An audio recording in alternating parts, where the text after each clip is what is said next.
Hero పేరు తెలుగువాడే అయినా తమిళం నుంచి కెరియర్ను ప్రారంభించి స్టార్ హీరోగా ఎదిగారు. ఆయన నటించిన సినిమాల్లో పందెంకోడి, అభిమన్యుడు లాంటి సినిమాల ద్వారా తెలుగు ప్రేక్షకులకు చేరువయ్యారు.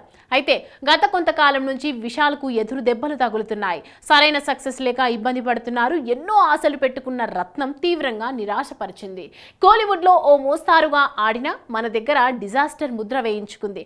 మార్క్ ఆంటోనీ ఒరిజినల్ మాత్రమే హిట్ అయింది. తరచుగా వివాదాల్లో ఉండే విశాల్ మెడకు కొత్త కాంట్రవర్సీ చుట్టుకుంది.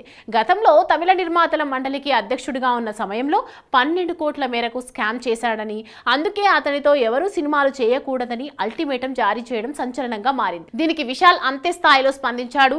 మండలిలో ఉన్నప్పుడు సభ్యులు వాళ్ళ కుటుంబ సభ్యుల వైద్య, విద్య తదితర అవసరాల కోసం ఖర్చు పెట్టిన సంగతి తెలియదా అంటూ ఆదేశాలు జారీ చేసిన కథిరేషన్ను ఉద్దేశిస్తూ సోషల్ మీడియాలో పోస్ట్ పెట్టాడు.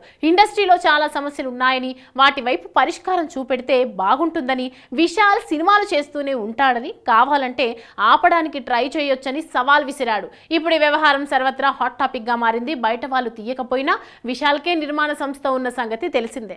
చెన్నై టాక్ ప్రకారం వీరికి మూలం ఆ మధ్య విశాల్ ఒక ఇంటర్వ్యూలో మాట్లాడుతూ రెడ్ జాయింట్ డిస్ట్రిబ్యూటర్స్ గా మీద ఉన్న తీవ్ర వ్యాఖ్యలు చేశాడు. అది సీఎం కొడుకు మంత్రి ఉదయనిధి స్టాలిన్ నేతృత్వంలో నడుస్తోంది. దాన్ని మనసులో పెట్టుకునే ఇలా కక్షపూరితంగా వ్యవహరిస్తున్నారనే తరహాలో కోలీవుడ్ వర్గాలు చెవులు కొరుక్కుంటున్నాయి.